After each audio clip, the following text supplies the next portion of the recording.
Internet Girlz. Woo! Welcome back. We're getting good at this every week. Yeah, look at us go. Do you have any life updates, Hannah? What have you been up to? Any fun, crazy things? I am spontaneously going to London for the Eras Tour. Love that for you. Love that for you. So here's how it happened, because everyone's like, okay, how did you just like randomly get a ticket? I have connections, y'all. So my best friend lives in London and told me last summer, like she bought tickets for both the Edinburgh show and London show. And I was like, how cool would it be if I could be there? Because she's like one of my best friends from like my youth. And that would just be so amazing. But I was like, it's in London and she doesn't have an extra ticket. Like she's taking her own friends there. But then she randomly wrote me literally last week and was like, my friend just got a press ticket to go to Eras Tour. So now she's not going with me. So I have an extra ticket. And like, I'd love to take you. And I was like, done. I mean, actually, I want to say that immediately I was like, yes, I'm going. But I did think about it for a sec because I'm a responsible adult. And I really had to think like, is it worth all the money, the time, the energy to fly to London to see a concert? Oh yeah, it 100% is. So bought my tickets. I'm going. I'm seeing the June 21st show, which by the time this episode is out, maybe I will have already gone. But I'm so excited. I am pumped for you. Oh my gosh. I'm like, it hasn't even like hit me yet, like how close I'm going to be to Taylor, because not only is this like an extra ticket, it's floor VIP. So like we get in first, and I think we're going to get there at like 8 a.m. because we want to be like at the barricade. And I was watching all these TikToks about this like specific side of the stage we're going to be on. And apparently it's where Taylor spends like most of her time during the show. Hannah. So like, consider me best friends with Taylor Swift at this point. Like seriously, what a dream. I am so happy for you. Like, how does it feel to live my dream? Like, oh my gosh. I'm so excited, but I will also say, like, there is an art and a science to going to a Taylor Swift concert and being at the barricade. Because, like, some of these people get there in the middle of the night. Crazy. And you have to, like, plan out your water schedule. You have to, like, train your bladder. Because once you're there, once you're at the barricade at, like, 4 p.m., that's it. Like, until you're gone, like, you're not going to the bathroom, you're not getting food, you're not getting water. So what's your strategy though? Like, how are you going to do it? I honestly think I'm going to start training my bladder. Are you going to wear diapers? You could wear diapers. You know, and I was thinking about it. I was telling John this morning, I think I'm going to wear my NYX leak-proof underwear. That's a great idea.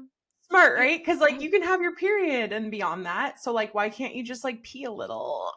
You can't. Hey, listen, I'm gonna expose myself here just a little bit. So do you ever struggle with incontinence? Like, what is that? That's like when you cough, you like pee a little. Oh, I probably do. Or when you sneeze. Yeah. It's like, it happens when you're in your 30s, right? Yeah. Or no, mine started happening in my 20s, but really? Yeah. So anyways, I struggle with that. And so anytime I catch a cold, I like if I'm coughing and sneezing a lot, I'm like, Matt, you have to go get me like diaper. Oh my God. Girl, you need some leak-proof underwear, okay? Well, I use those too, but like sometimes if I'm like coughing a lot, you know, like whenever you have one of those colds that you can't stop coughing and sneezing. So I'm just saying that they make them, and they're pretty comfy. Girl, you could not have waterboarded that information out of me. I would recommend you doing that for this. You're gonna be like an adult diaper influencer at this point. Sponsored by Depends. No, honestly, I don't. You'd think you've had like 5 children at this point. I know. Maybe there is something wrong there. Yeah, I don't think other people have it that bad. With that, um, speaking of female health, What a great segue. yeah, we are actually going to talk about a serious topic, and it's an important one. And it's something that Hannah can really shed some light on because it's something that she has been through. Don't worry, I didn't pee. Okay, I was like, are you good? Do you need to go fetch your diaper? So glad we cleared that up. I'm never looking at you the same again. We must be serious. Yeah. Because this is very, very serious. If you follow Hannah, then you know that she's been on a journey to get pregnant, and she recently was successful in that. But it was been a journey, and it's been a hard one, and we're gonna talk about it today. So, if you are struggling with getting pregnant, or if you've ever been through a miscarriage or anything of the sort, then we're going to shed some light on that, or Hannah is, and I'm going to listen to her. Yeah, and Torri came and asked me if we could talk about this, and like I'm an open book. Like that's why I am in the field I am, because I love sharing things that are hard because I know that a lot of people are not comfortable sharing those things. And so when I did share that I went through a miscarriage last October, I had so many messages of women being like, I also went through that this year or this month, but like, I don't feel like I can talk to anyone about it. Or I didn't know if other people were experiencing the same things that I was. And so I just think it's so incredibly helpful to share these things and to make them topics that are not taboo, because it's something crazy. Like 1 in 4 women go through a miscarriage, like 1 in 4 pregnancies end. So, it's very common and it's not talked about enough. Wow, I did not know it was 1 in 4. That's crazy. It's really high. Yeah. So, Hannah, when did you decide that you wanted to even have kids? And did you have any fears around like getting pregnant? Yeah, I feel like if you have followed me for a while, this honestly came out of nowhere, because it also came out of nowhere for me. Like for the longest time, I was not like anti having a child, but that was just like not the journey for me. And I really did not even think I wanted kids. Yeah, I remember that. Like, I remember whenever you were like switched and saying that you wanted to get pregnant, I was like, what? Oh my gosh. Like, Yeah. I was surprised. And I feel like for everyone, it felt like this like really quick switch up. And it honestly felt like that for me too. And I feel like that's how a lot of big decisions happen in my life, that I'll be questioning them for a while. I'll be examining both sides. And then one day I'll literally wake up and be like, I have made a decision. And like, this is it. And for me, we went on this trip to Italy last summer, and it was a family trip, and it was like really nice just to be around a bunch of family. And I don't even know what it was. I think I was just like reflecting on family, and like John's grandpa was really sick at the time, and he was like surrounded by family, and my grandma was really sick at the time, and she was not surrounded by family because she made a lot of other choices in her life that kind of ostracized her family. And I think it was just like all of that at once. It like hit me that family was like super important to me. And my entire 20s were about like freedom and travel and like spending money on myself and being selfish. And all of a sudden I was like, I feel like I have 2 journeys ahead of me. And one could be like continuing this path of freedom, but the other path is like kind of choosing love. And not that you can't have both, but I felt like I wanted to experience this incredible love. I wanted to know what it was like. And I don't know, it was just like such a change in my brain chemistry all of a sudden. And I brought it up to John, and John was always in the boat of like, if you want to have a family, I want to have a family. If you don't, I'm okay with that too, which is like a nice place to be in, but also kind of puts the pressure on you as the person who like has to kind of make that big decision. Mhm. But it was nice that I got time to really think about it. And I think in the end, I think I started to feel like I didn't have a life purpose Mhm. and I wanted more from life, you know? Yeah. No, totally. I totally get that. As I can relate to everything that you're saying as someone who goes back and forth on wanting to have kids as well. But It's do you have hard. any fears about getting pregnant? Because I know, you know, that you have PCOS. That's something that you talk about on your platform as well. Hmm.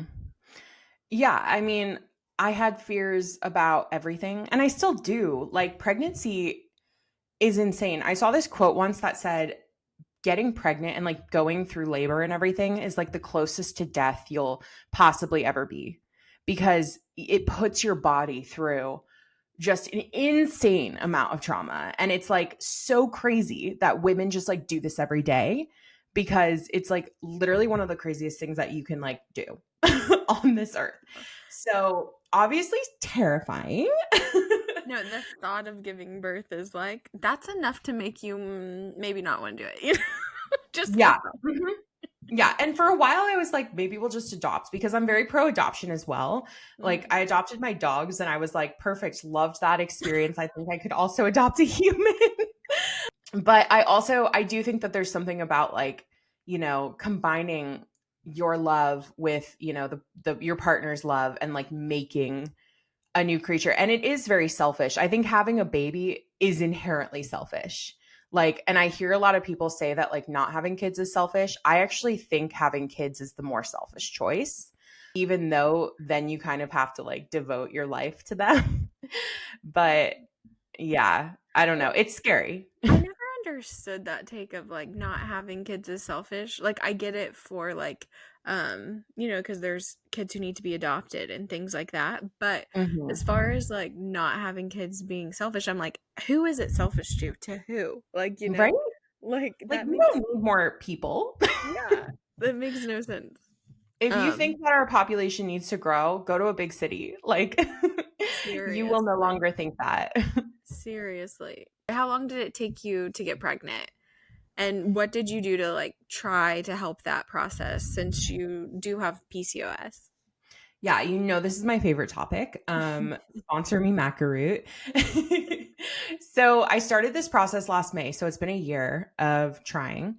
And we were in Italy and I was like, let's go for it, baby. And yeah, with PCOS, your periods come whenever they want to.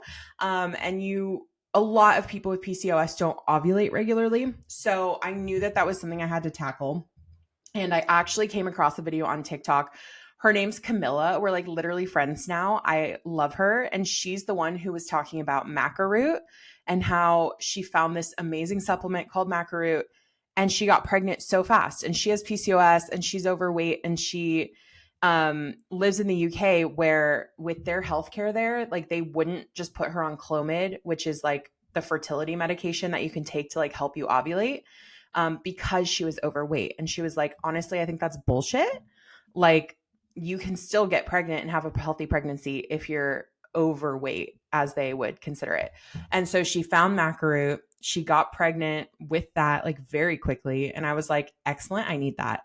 So I started taking Macaroot and inositol in June of last year. And then it was September that my period was late, but I just thought that was normal. And so I would just occasionally take pregnancy tests just to like stay up on it. And I took one and it was positive, which I did not believe because I was like, I didn't know like the efficacy of it. And like now I know that those are like 99.9% accurate. Like it's very, very rare that you would get a false positive. So John and I like drove to the CBS near us. It was like 9:30 at night. I'm high as a kite. You're And like, this just can't be right. I'm like, this isn't real. And we like buy one of those like legit pregnancy tests and we go home and take it and it was positive. And I literally recorded, I have a video of us like taking that test because I was like, well, if it is real, like I need to have footage of this moment. Um, And you can just like see the pure shock on both of our faces, and John's face just goes from like shock to like, oh fuck. Like Right. that happened really fast. No. Can you take me through finding out that you got pregnant, like your feelings and thoughts, and maybe like the doctor's appointments, like right after you found out? Like, what was your like next move, like after you found out? Yeah, so I think I was a little bit delusional because I knew the stats of like 1 in 4 pregnancies end. I knew it was really early because I'd literally taken a pregnancy test 3 days before that was negative. And so I was like, this is early, early. And So but were at you the testing? Sorry to interrupt you, but were oh, you no, you're good. testing like every couple days? I think at that point, I honestly started to feel just like some symptoms. Like I was just feeling a little nauseous and Uh-huh. like my boobs were hurting. And I was like, this could totally be my period coming on. But I just like was taking, I have those little test strips that they sell like 1,000 or something. So I was like just taking them occasionally, like hopeful, but like not expecting anything, you know? Mhm, mhm. But so at that point, like when I found out I was pregnant, I was like, perfect. I like calculated my due date. I started a freaking registry. Like I was so excited. And that's how I am. Like I will just do the most when I like have something new happening. Like when we bought our house last summer, like I had all the Pinterest boards made before we even like closed, you know, like I had furniture picked out. Like I just like move very quickly. So I was like, who can I tell? Like, am I allowed to tell people? And like, you just don't really know like what you're supposed to do. But I was like, fuck it. Like, even if anything and like happens, like I would want certain people in my life to like know and like be there for me. So we went to like Walmart the next day and got like a little baby onesie, and we went and surprised my parents and told them, which was an odd experience. Odd. You know, you have like this picture of how people are going to respond to such big news, but everyone responds so differently. And so I had John film it too. So like I have all this filmed, but my mom was just like, stop it. And like she was, and my dad was like, what? And like what was funny too is we like put the onesie and we put the pregnancy test in the bag, and like nobody would touch the pregnancy test because they thought I'd peed all over it. Oh And my I was god. like, that's not how it works. Okay. Like you see all these videos of people like, oh my God, like holding the pregnancy test. You're And like, touch it. that did not happen for me. They were like, ew. I was like, no, let's be respectful. And yeah, my dad actually was not super stoked, which was interesting and honestly traumatic for me because I think that was the first time that I realized that like it wasn't real until you're like a little further along, you know, because it Mhm. was just, I hadn't been to the doctor yet. He didn't even think it was real. And he said, like, well, I hope it sticks. And that like broke my heart. Oh my And god. I was like, what are you talking about? Like, I'm pregnant. It's stuck. Like, we're here. Like, there Yeah. was no end in sight in my mind, you know? That was You were not a like you were possibility. like, "Baby is inside of me right Yeah. now." Like, that is done deal.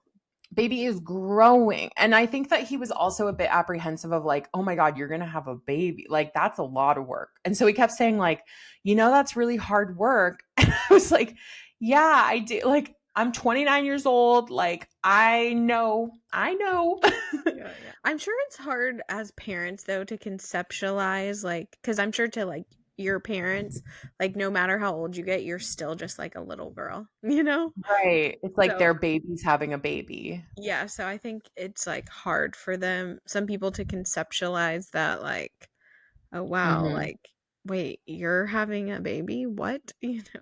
Yeah. No, I totally think that. And I think that my dad is one of those people who like he still sees me as this baby, and I get it. But it was hard because I was like, "Oh, I just told you this really exciting news and like I just wanted you to just be excited for me." And I Yeah. think that's part of the reason that people don't tell people before they're like 10 to 12 weeks, which is like the safety zone, because then people are like, "All right, well let's proceed with caution." And Mhm. I was not wanting to proceed with caution. I was like, I'm excited. This is great. This is happening to me. And like, I don't want to like slow down, you know? Yeah, and it's hard whenever like you have these expectations, in your head Mhm. and it's just like not met.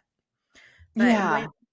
when did you realize that something wasn't right or something was off with this pregnancy? Like when did you start to have those concerns? Yeah. So I immediately told my doctor, and usually what happens when you get pregnant is they will like get the date of your last period and then calculate like how far along you are based on that. And then they will usually book you for an appointment at around 8 to 10 weeks. So there's usually like a month or so of waiting for that first appointment. But my like blood pressure started to skyrocket. And that's something I found is that when I'm pregnant, my blood pressure goes way up. And so she wanted to have me in because of that, to just like check and, see if they had to put me on like a blood pressure medication right away. So I went in and I got my first ultrasound, and that was really exciting. Like John was there with me. You could see the little sac, and it was just like really exciting. But that's when she found out that it was like super, super early on. And she was like, "You're so early that like you can barely see the sac." So she's like, "I think you're right at 4 weeks," which is like basically the earliest you can be. Which would explain why my like pregnancy test that I first took came up negative, and then 3 days later it was positive. Like I literally found out as early as possible. So I was like, cool. And she just wanted to like check all my, blood work and everything. And so I went in and got my what's called HCG blood work done, which is basically the pregnancy hormone that shows up in your system when you're pregnant. And that was positive, and I was like, great. And she was like, okay, so all we need to do now is have you test in a couple days. And then if your HCG doubles, then like everything's great. You're like proceeding as normal. And so I went and took that again. And I remember I was actually at the pottery studio, and I kept getting a call from Kaiser, and I was like, okay, I'm busy. And then I was like, fine, I'll answer. And she was like, okay, so your HCG levels have not doubled, but they have risen. So like that could be normal, but we want to like try one more time to just see like, if it's not doubling, that's not great. And I was like, that's weird. Like, it's probably just because I have PCOS. And I think for weeks I was like totally in denial about this. And so I went back a couple days later, did the test, and was feeling a little anxious. And it came back and it still went up, but it hadn't doubled. And I think this is when I started to like fight with my doctor. And I was like, it's fine. I have PCOS. And I was like finding all these studies online that said like sometimes your HCG levels like won't double. And I remember talking to my friend who is a nurse, and she was like, that's really bad. Like if your HCG levels aren't doubling, like it doesn't matter if you have PCOS, like that's not good. And I was like, oh, like someone else is telling me this now.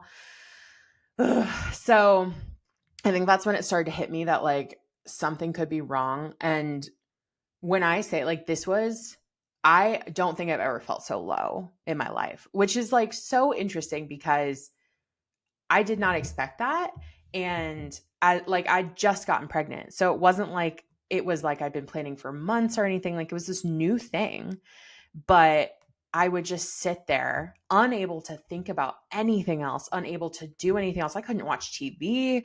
I couldn't like have a conversation with anyone. Like this was the only thing I could think about. And of course, they did not double again and again and again. And I kept repeating the tests, hoping for a different result.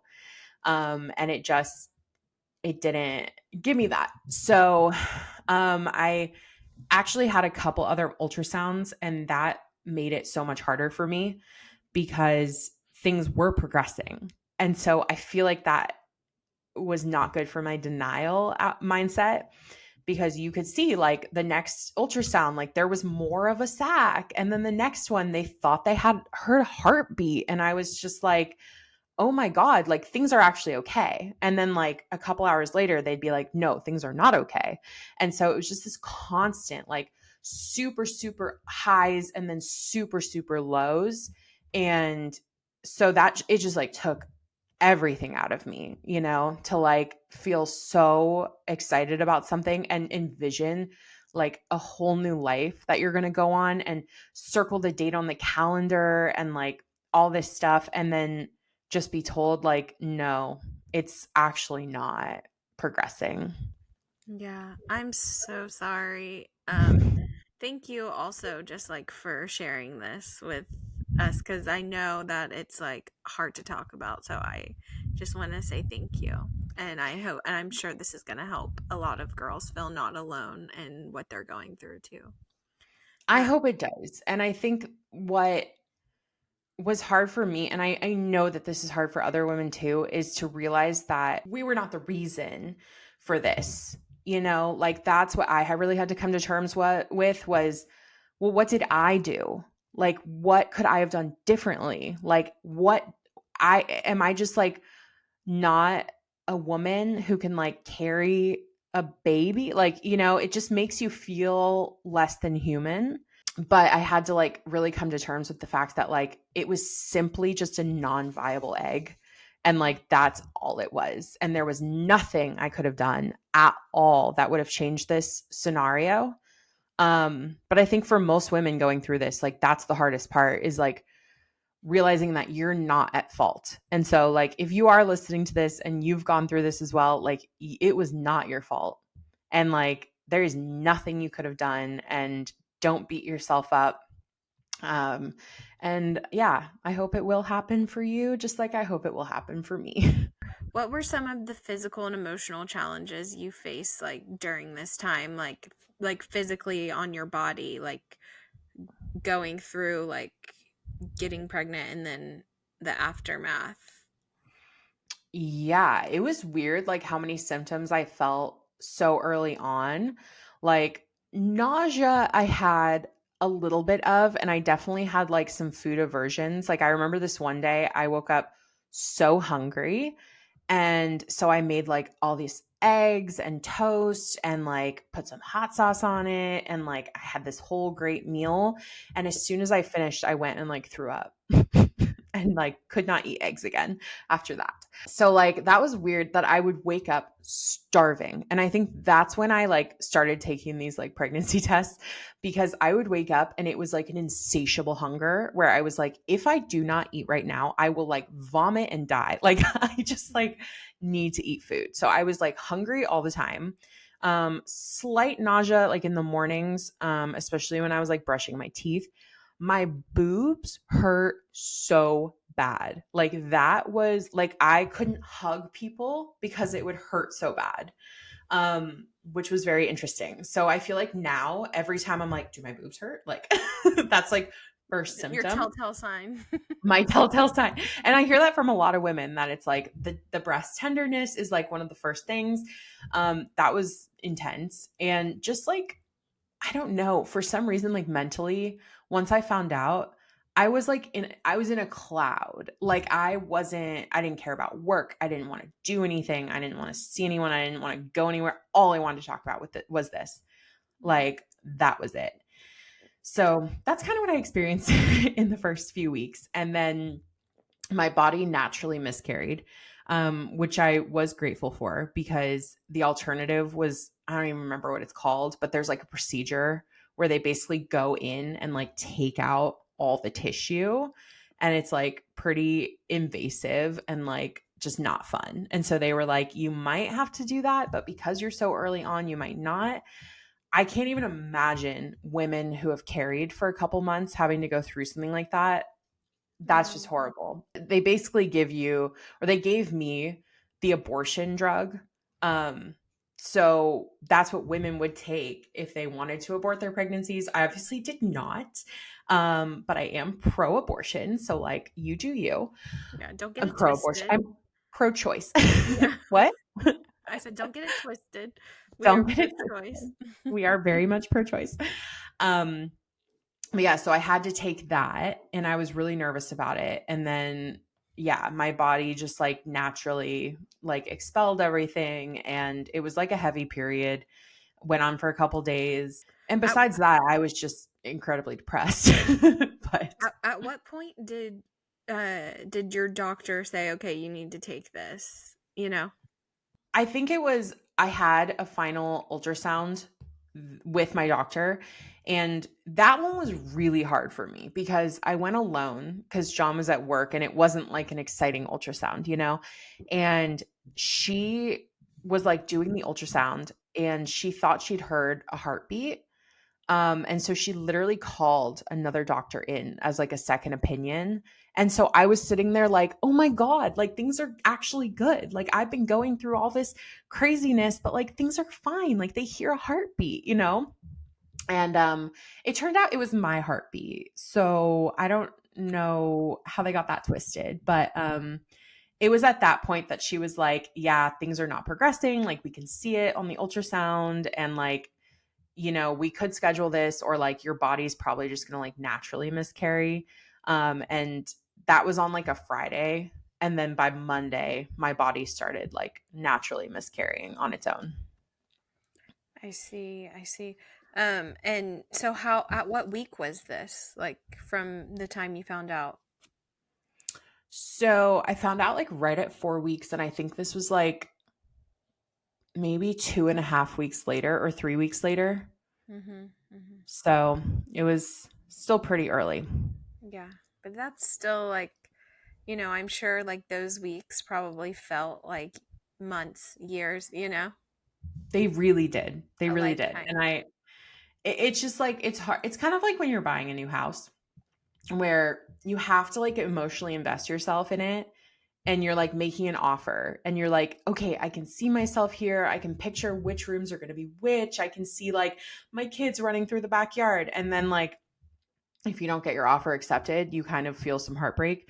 It felt a bit like that, but like way more intense because I had like totally pictured my whole life. Like I thought it was a girl. I told all my friends. Like I was so, so excited. And I think I also went from like being really scared about motherhood to once I found out, just being like, oh, I got this. Like I'm so ready for this. And I felt so protective and like, I was just like, I've never been more ready. Yeah. And John too, like when all this happened, like he went from being like, yeah, I could take it or leave it to being like, this is all I want now. Like I want a family with you so bad. Like it's just like crazy when you can't have the thing that you want the most, you know? And I think that is the biggest issue with infertility that people don't even realize unless they've gone through it Mhm. is that it's this one thing that you just want so bad and you can't get it. And it's something that money can't necessarily buy and it's hard. Yeah. How did your partner and your family support you through this whole experience? Yeah, I think my family was really concerned because I really isolated myself during this experience and I feel like I just didn't really want to talk to anyone about it and just kind of went through it like here in my home with John. Um And so I don't, my mom's never been through a miscarriage. I don't think she necessarily knew what to say, which I don't blame her for at all. Because again, unless it's something you've gone through, like you just don't understand. Like I remember thinking like, well, if I have a miscarriage, like it'll be fine. I'll just try again. But like the attachment you form to this like one being that you don't even know, that's just a bundle of cells. Like I remember my mom being like, well, at least we know you can get pregnant and like you can just try again. And I'd be like, I don't want to try again. I want this baby. Like, I don't want just any baby. Like, I'm attached to this baby, even though it wasn't even like a baby yet. Um, so I feel like I did really just isolate and they tried to be there for me as much as I could. But it was something I just kind of needed to go through alone. Mhm. And, John was going through his own emotions. And we would just hold each other a lot. And just like cry together. It's real bonding. What about your friends? Were your friends able to be there for you, or did you feel like you were able to lean on them?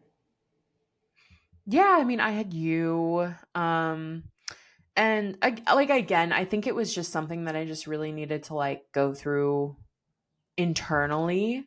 Yeah. Um And it wasn't something like a breakup where you could just like talk through it and like scream and cry and whatever and then just like be okay. Like it just felt so much deeper than that. So yeah, I felt like I had a really good support system.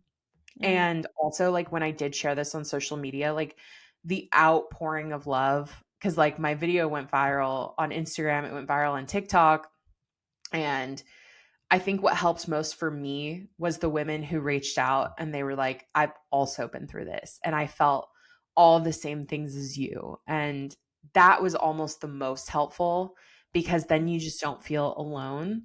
And that's exactly how like I want people to feel by like sharing this. And it's just like crazy how many women in my life reached out to me and told me they'd been through the same thing. And I had no idea.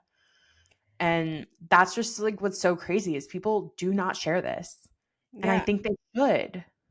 No, and obviously, like we talked about it, like whenever it was all going on and all of that. But I think I saw like the most healing progression happen with you whenever you did talk about it openly, and people who had also been through it were able to talk about it with you and like share their Mhm. stories with you.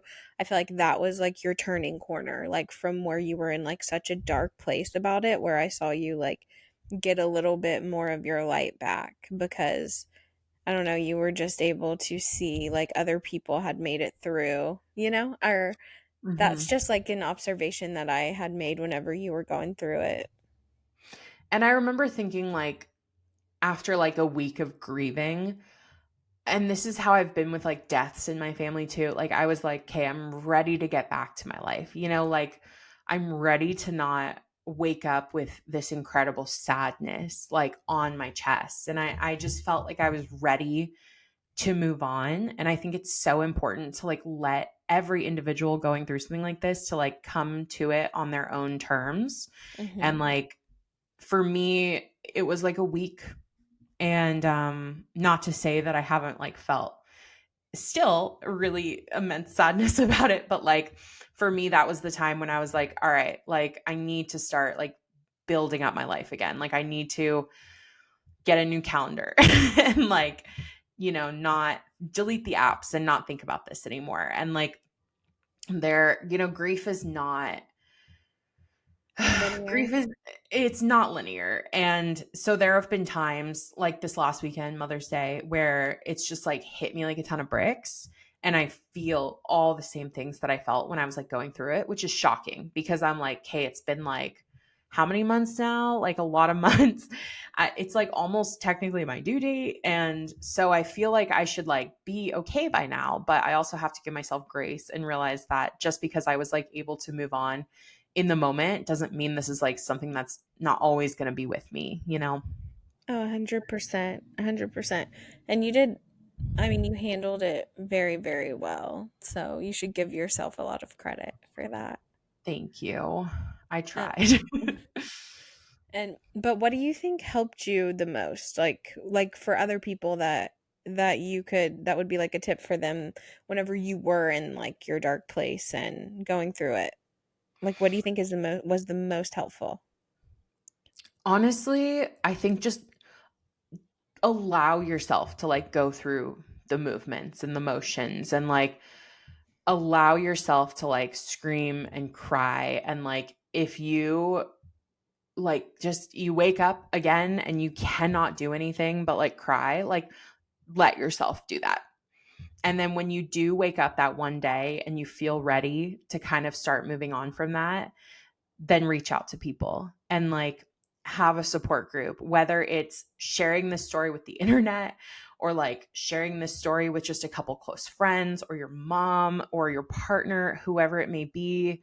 Like share it with someone. Don't keep this close to you because like so many other women have gone through this as well, and it's so helpful to like talk to those women and know that like that things do get better, that like you won't just be in this like super dark place forever. And so if you don't feel comfortable talking to other women about this yet, or maybe you just went through this, like just know that we're here for you. Like I'm here for you.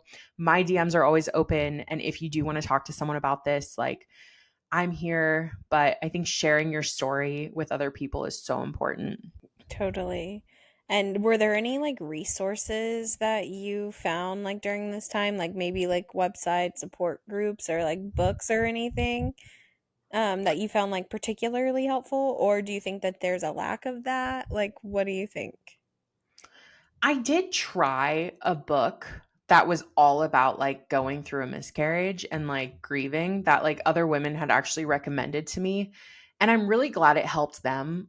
But for me, it was almost too much. Like, I don't know. The book did not help me. And I think I looked up a lot of TikToks that also didn't really help me because people on TikTok are dramatic, I will say, like for the clickbait. And hearing like a lot of them talk about like it's been 6 months and I'm still in this like really dark place, like that was not helpful either. Yeah. And so I think there's a lack of like positive resources out there, which is why like I'm kind of trying to be a positive resource to like let you know that yes, I validate you, I hear you, I see you. This is like actually the hardest thing we'll ever go through as women, but also like it does get better and you are able to like go through a day without thinking about it and like you're able to start visualizing your life um like normally again and like have hope that you can try again and that it'll have a more positive outcome. So yeah, I think it's kind of tricky. Mhm. Did you try therapy or counseling or anything like to work through this? So I did not. I have like probably 6 or 7 years of therapy under my belt already, and I'm a graduate, which means I can no longer afford to keep going to therapy. um, Preach. I love my Mhm. therapist though. But I felt like I had a lot of tools under my belt. And when in 2016 I got my first dog and she passed away really unexpectedly 3 months after we got her. And I was in active therapy at that point. And I remember that was like the first really big like grief that hit me that I just like did not know how to deal with. And I was in therapy for that. I had like a double session. Like she helped me through it. And so I feel like I had all the tools from going through that to kind of like help me on this journey. And Mhm. so if you have not been to therapy though, and you're going through a grief, highly recommend. Highly, highly recommend. And I definitely would have done that if I hadn't already had so much therapy under my belt. Mhm. Mhm. But for this, I did not. Also, did the healthcare providers, like your doctors and things like that, did they provide like support, like emotionally at all through this, or did you feel like it was more clinical? Like, what did you think your experience was with that? Yeah, it wasn't the best. Honestly, like, yeah, my I feel like I got pretty close to my OBGYN through this and she was good. I wouldn't say she's great. She's still like, your doctors are your doctors. They're not your therapists, and I think that can be difficult. I don't remember if she offered any like sort of support group. Um, but I do remember that the next time I went in to see like my regular doctor, it was in the same building where I'd had like that final ultrasound. And she walked in and she was like, "Hey, heard you had a miscarriage. So sorry." And I just like burst out sobbing. And I was like, "How could you just like so casually like walk in here and like say that to me?" And she was like, "Oh, I'm so," like she like didn't expect me to get upset about it. I have since switched doctors. The casualness of it, and it was like the first time I'd been back to that office, and I was just like, "Oh my god, like how like that's," but she like gave me a hug and stuff, but then I was like, "Cool, now I'm like a wreck." Um so Wild. yeah, I'm with Kaiser, and I don't think they necessarily have the best like support when it comes to emotional and mental health, unfortunately, and that's something they really need to work on. Um Yeah. so yeah, it was kind of up to me to figure out my own support. Mhm. Has this experience like changed your perspective on motherhood? Like, do you feel differently about it than you would have, you know? Definitely.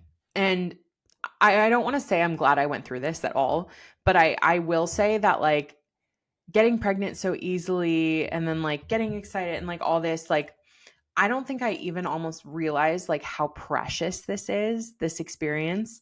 And this almost like got me even more excited and more ready for like the next time, because now I realize that it's like honestly such a gift. And like all this stuff that I was afraid of, and like, you know, I was afraid to give up weed because I'm a pothead. And now I'm like, oh, that should not even like cross my mind. Like that's just like a little sacrifice that I should be so willing to give. And so I feel just like so much more like grateful for the next time that I get to have this opportunity. And like, it's just not, I'm not even gonna like think about like all the negative parts that I was thinking about so much this last time. You know what I mean? And how do you think society could better support people going through these kinds of issues, like as a whole? Like, what do you think that we could do better at that? Like, maybe talking openly about it, like you had mentioned. Mhm. I mean, first, I think that everyone needs to get the fuck out of women's business, you know, For real, what like is his freaking name for giving that speech? He needed to shut his mouth. Harrison butt kisser, Ugh. butt licker. Yeah, I think, you know, especially like going through this, like there is zero room for men to be involved in any of women's body choices. Like this should it's just like, can you imagine if I was going through this and I wasn't allowed to take the abortion pill that I took? Like, can you imagine how fucked up that is to like, I have a bundle of cells dying inside of me, and you're going to say that I need to just like not deal with, like, I just think it's crazy to me that any man in the world thinks it's their right to be involved in women's healthcare. Yeah, I'm actually from Florida originally, and I Mm. have a friend who is an OBGYN, and she says that she has come into some situations where she's had to like make phone calls and been like, "Am I allowed to do this? Like I need to do this." And no one will give her straight answers, and she's like, "I don't know what to do." And like these people are so stupid. Like she's like, "These people are so stupid." And I'm like trying to explain medically to these like old men Yeah, why I need to medically do this for these individuals, and they are like not getting it. And she's like, and it's so frustrating, and I have no time. I have like a gazillion patients. She's like a doctor.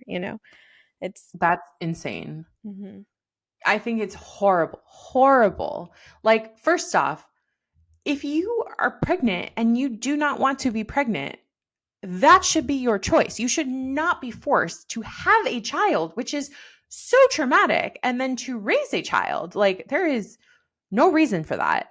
And then also, if it's like medically necessary, like you should be able to access healthcare to like help you take care of that situation. Like, it makes no sense to me whatsoever. And it's shocking that there are so many men who are for that, but it's more shocking that so many women are for that. Wild, Wild. wild. But is there ways that you have found to like honor this pregnancy, like keep a part of that with you? You know, okay, this is something that we kind of did, but I learned after the fact. It's such a cute idea. That when you go through this, you can like plant a new tree or something, or like plant something and then like watch it grow. And then it's really sweet because like you can like devote that like pregnancy to this like tree, and then you can kind of watch the tree grow as if it was like kind of your baby growing. And it's a really beautiful idea. We actually planted trees a couple months before, so we didn't plant like a new tree, but I do kind of think of those trees as like, all right, I'm watching you grow, I'm watching you blossom. And like, you know, when 5 years passes, 10 years passes, that's something that I can still look to and think about that time in my life and think about like honoring that beautiful baby that should have been. Yeah. Is there anything you wish that people better understood about miscarriage and like the impact of miscarriage? I mean, I kind of wish that people just knew the right thing to say. But it's kind of like grief in general. Like it's, you know, when someone dies, like it's hard to know the right thing to say. I will say the one thing that I really did not like hearing was uh, that kind of what my mom said, like, oh, well, you can just try again. Like, that's not a good thing to say to someone who's going through this, you know? I was like, okay, I don't want to try again. Like, even John would say that to me. And it's like they think that they're looking on the bright side, but you don't need someone looking on the bright side when you're like going through it, you know? Like, you want to look on the bright side in like a couple months, but Yeah. like that was not the right time. So I think like, if you have a friend going through this or something, like what could be great, send them like a little care package, maybe like some snacks, a candle, a face, like something easy, like flowers, like whatever it is, just to show like I'm thinking of you, or just like reach out to them and be like, hey, here if you need anything. Like it can be that simple, but you don't have to do this whole like, let's start looking on the bright side, because that's when I'm going to be like, okay, I'm not coming to you for help next time. Like that's not really what I wanted to hear in this situation, you know? Yeah, no, totally. I think I have had a few friends struggle with fertility in general. Every month so upset not getting pregnant and trying and doing everything that you can possibly think of. And I've had multiple friends like that. Actually way more common than people realize. Um Yeah.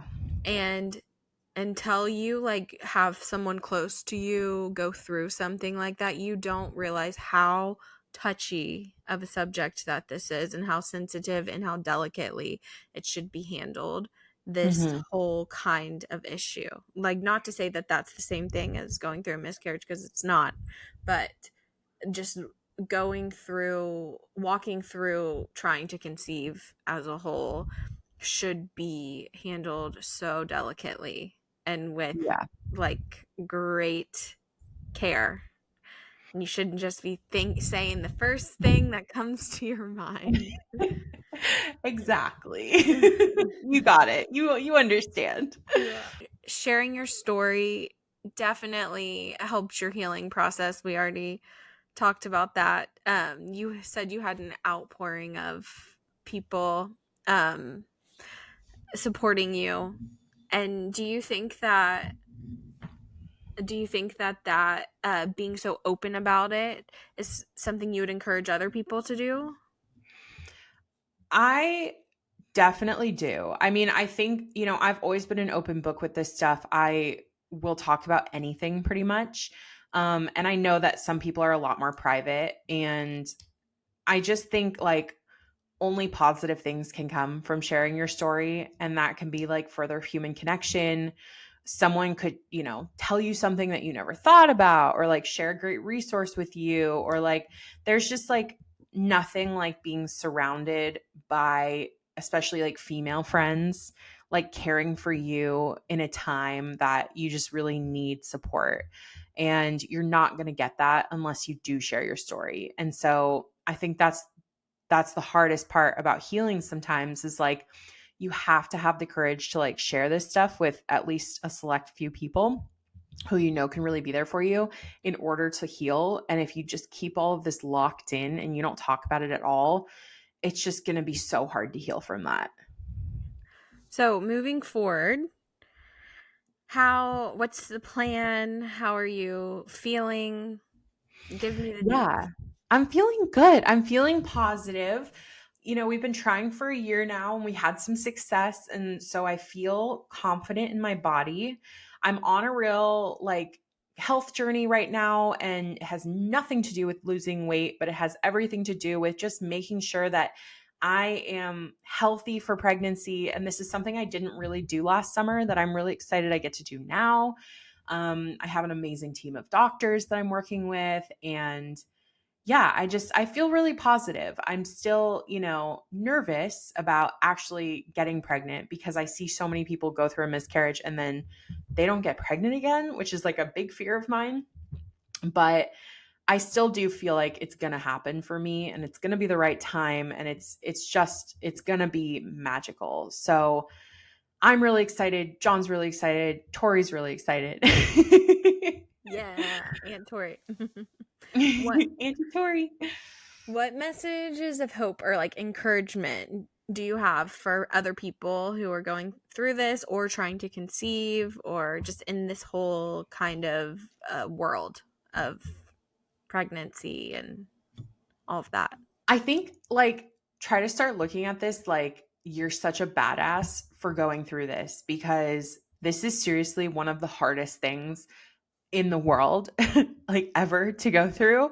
And if you've like made it through that, like you can get through anything. Like you think motherhood's going to be hard, like try going through a miscarriage. So I just think it's almost like it's preparing you for what's to come, and what's to come is going to be so magical and so amazing, and I'm so excited for you. Yeah, and like Hannah said, her DMs are open. So, Mhm. if you do have anything specific, she's always there for you. Yes, I'm here. Thank you so much for sharing. I know that that was a really big heavy thing and I really appreciate it cuz it's very important and I know it's going to be helpful to a lot of people. So, Yeah, anyway, I got through it without crying. So like I know I'm so proud of you. as someone who cries at everything. But thank you so much for, talking to me about this and like having the idea to do an episode on this because I think it is so great for other people. Like if you have gone through it to know that you're supported, if you haven't gone through it to like know a bit more about like what it's like so you can support your friends because chances are multiple women in your life who have gone through this. Like it's crazy. And also, I feel like your story is like a story of like, okay, I can come out the other side and I am going to be okay. Because sometimes in those dark spaces, like you Mhm. feel like I'm never going to recover from, like, that's the thought that people tell themselves Yeah. sometimes. Like, so, 100%. It feels yeah. that way. When you're going through it, you're like, that's it. This is the end of my life. Like, Hmm. I will never move on. I'll never get back to normal. And like, I'm here to tell you, baby girl, you will. You will. And it sucks. And we don't want to move on. I get it. We don't want this to feel minimized by us living our lives. But, there's nothing more you can do. And life is for living. And with that,